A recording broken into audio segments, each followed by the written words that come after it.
Saudara, senang berjumpa kembali walaupun kita tidak saling melihat.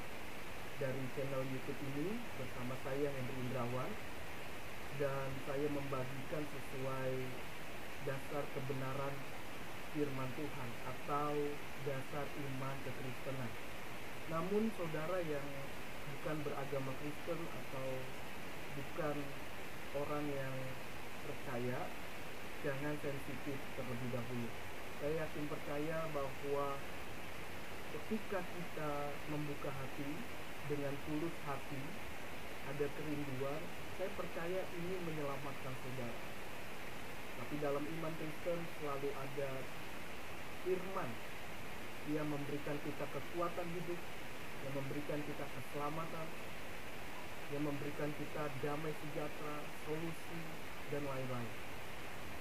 Dan saat ini saudara, saya ingin membagikan mengenai tips terhindar dari perceraian atau perpisahan supaya tetap langgeng hubungan baik dalam pasangan ataupun suami istri. Di mana zaman semakin banyak tantangan, tahukah? Semakin banyak godaan, semakin zaman ini sulit, berat. Tidak jaminan orang yang banyak harta, banyak uang, banyak jabatan tetap langgeng hidupnya dalam berhubungan atau memiliki hubungan pasangan. Tidak jaminan tetap langgeng, walaupun kita perlu harta, uang, jabatan. Namun tidak jaminan. Sudah banyak contoh, siapapun dia, mau orang yang punya harta, punya uang, tapi bisa bercerai juga. Apalagi orang yang dalam keadaan berat, bisa bercerai juga. Banyak faktor. Saudara, mari saya ajak saudara membuka hati dan pikiran untuk kita mendengar hal ini dan melakukan.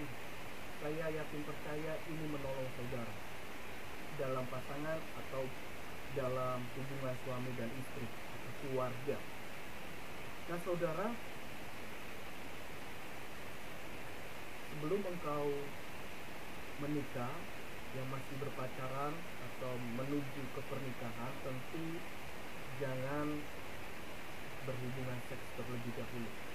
Kalau saudara sudah melakukannya, cepat-cepat bertobat, minta ampun sama Tuhan, supaya dosa itu tidak terus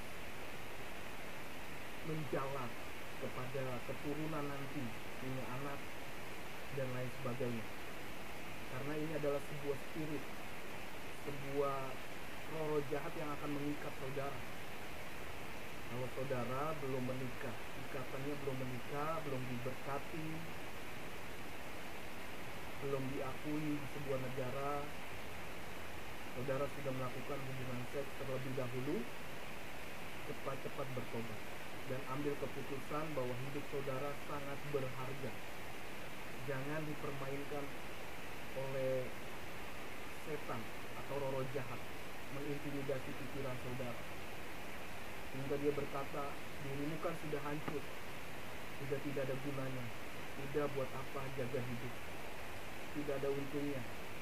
Hati-hati, dosa apa yang saudara tabur akan saudara tuai. Karena itulah namanya hukum tabur tuai. Artinya kita dalam lingkaran setan menuju maut. Maut itu artinya sengsara, penderitaan, sakit penyakit, kesengsaraan, dan lain-lain.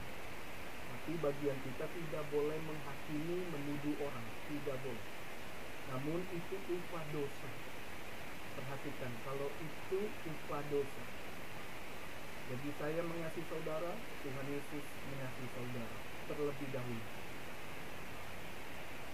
Jadi ini tipsnya supaya saudara tidak bercerai atau tidak terpisah karena masalah masalah yang berat, yang rumit, entah apapun, salah apapun, jangan sampai terpisah atau bercerai. Karena cara iblis bekerja adalah menghancurkan hubunganmu, menghancurkan pribadimu, menghancurkan keluargamu. Itu cara setan, iblis, roh jahat bekerja. Jadi jangan mau kita mengalami tipu daya setan, roh jahat. Jangan sampai kita menjadi korban. Kalau kita sudah jadi korban, kembalilah kepada Tuhan. Tuhan Yesus sanggup memulihkan. Asalkan kita sungguh-sungguh benar-benar percaya, benar-benar mau melakukannya, benar-benar ambil keputusan untuk berkata tidak lagi kepada hal-hal yang jatuh. Dan kita memohon kekuatan ilahi. Dan kita melakukan firman yang kita baca. Saya percaya hidup saudara berbeda dan mengalami perubahan. Nah, ini tipsnya. Ada 4 saya bagikan secara sederhana. Yang ke-1 adalah janjimu atau komitmen setiamu kepada Tuhan Yesus, Allah yang hidup, Allah yang esa. Yang kedua, janji komitmenmu setia kepada pasanganmu, baik suami atau istri atau kekasihmu. Setia dalam suka dan duka, setia dalam susah dan senang, setia dalam hal penderitaan atau sakit penyakit, baik juga dalam kelimpahan, kebahagiaan. Tetap setia, 1 kali untuk selamanya, sampai meninggal dunia. Baru saudara bisa cari pasangan yang baru. Jaga komitmen itu. Harus setia kepada Tuhan. Jadi waktu saudara sudah menikah, saudara bukan hanya janji kepada manusia, tapi saudara takut akan Tuhan. Tuhan yang maha kudus, yang maha mulia, yang menerima orang-orang yang ditebusnya, yang menjaga hidupnya dalam kekudusan. Ketika nanti kita bersama dengan Dia dalam kerajaan sorga. Jadi saudara jangan sampai mengalami tipu daya setan.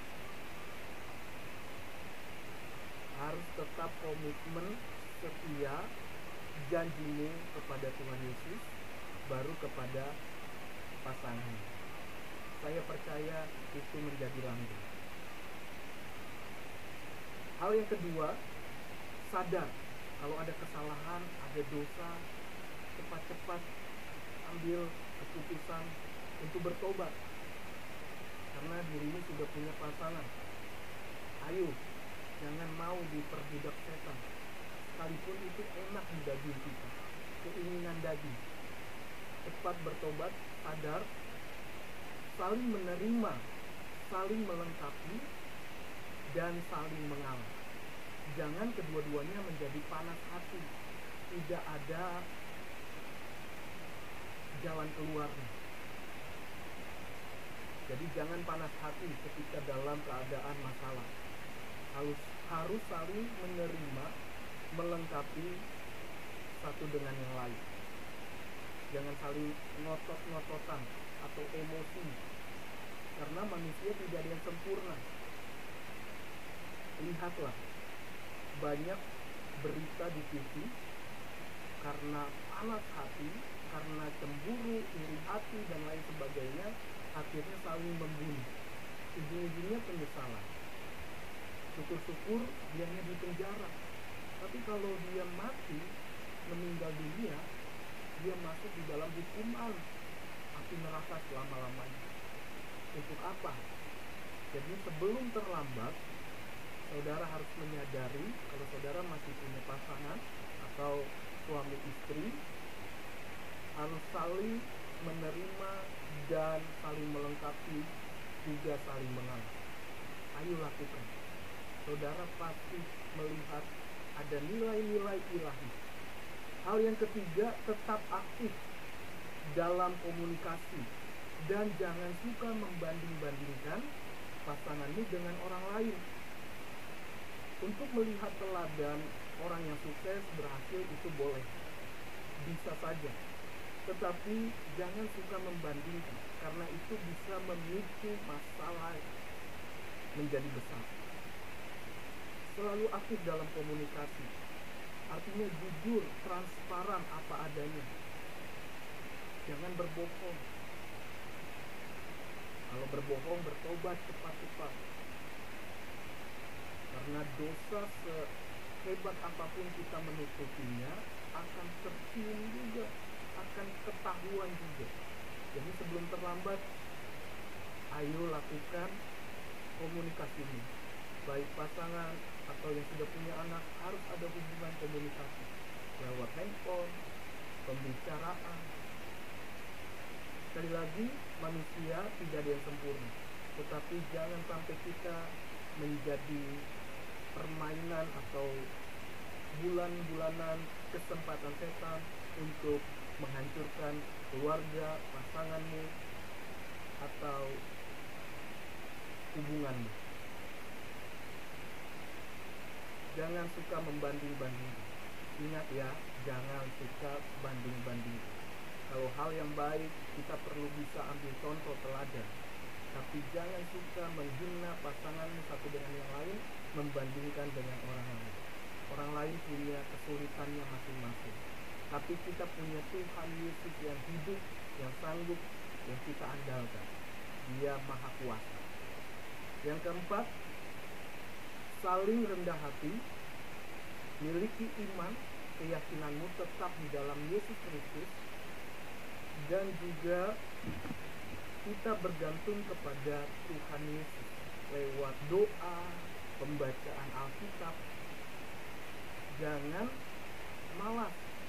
Ini bukan tugas buat pendeta atau pelayan Tuhan, tetapi mau atau bagi siapa yang punya kehausan, kerinduan untuk membaca Alkitab. Karena itulah yang memberikan kita kekuatan, pengharapan di saat ada masalah, problem yang besar. Itu yang kita harus lakukan. Rendah hati kalau di atas, pada waktu keadaan kita di atas. Rendah hati pada waktu keadaan di bawah. Tetap rendah hati, tetap miliki iman. Jangan goyah, jangan terbawa arus, karena godaan akan semakin besar. Baik dalam pasangan yang belum menikah atau yang sudah menikah, pasti godaannya besar. Jadi kita perlu andalkan Tuhan lewat doa, memuji, menyembah Tuhan. Itulah tips supaya kita tetap langgeng hubungannya. Ingat, orang yang punya hubungan langgeng bukan berarti tidak ada masalah, bukan berarti tidak pernah bertengkar atau tidak pernah mengalami miskomunikasi, bukan. Justru di balik itu semua kita saling melengkapi, menutupi atau mengasihi pasangan kita dalam kekurangan, kelemahan, dan kita mendukung pasangan kita. Jadi jangan egois. Itu saja. Tuhan Yesus memberkati kita. Shalom. Haleluya.